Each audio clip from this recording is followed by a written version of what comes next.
Hello बच्चों, तो इस क्वेश्चन हमसे पूछा है atomic models have been improved over the years. Arrange the following atomic models in the order of their chronological order. तो basically क्या हुआ कि सबसे पहले क्या हुआ कि थॉमसन मॉडल जो है, ठीक है, वो आया जहाँ पर ये कहा गया कि एटम जो है पॉजिटिवली चार्ज पेयर है जिसके अंदर इलेक्ट्रॉन्स जो है या नेगेटिवली चार्ज पार्टिकल्स हैं वो क्या है, अगर बात करें यूनिफॉर्मली डिस्ट्रीब्यूटेड है। ठीक है, तो सबसे पहले तो अगर बात करें थॉमसन मॉडल आया। बट फिर उसके बाद हुआ रदरफोर्ड जो अल्फा स्कैटरिंग मॉडल था।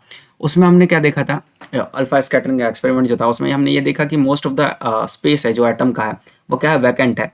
और जो कि अगर हम बात करें थॉमसन मॉडल को बिल्कुल गलत बताया। ठीक है, इस तरीके से, क्योंकि थॉमसन मॉडल ने ये कहा था कि पॉजिटिव चार्ज फेयर है, तो रदरफोर्ड ने ये कहा कि भाई पूरा जो एटम है उसका अधिकतर जो पार्ट है, स्पेस है, जो मोस्ट स्पेस है, मोस्ट ऑफ द स्पेस है वो क्या है, वैकेंट है।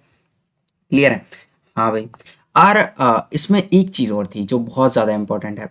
वो ये थी कि रदरफोर्ड मॉडल में ये बताया गया कि जो मास है ना एटम का, ठीक है, वो एक पॉजिटिवली चार्ज सेंटर में कंसंट्रेटेड है। ठीक है, तो ये बात बताई गई कि वहाँ पर डिस्कवरी हुई थी न्यूक्लियस की। ठीक है, किसकी बात कही थी, न्यूक्लियस की।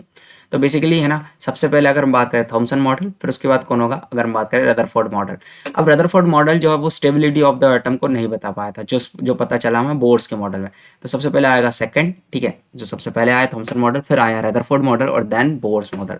ठीक है, तो second, first and third should be the correct answer. तो option C should be the correct answer. Thank you.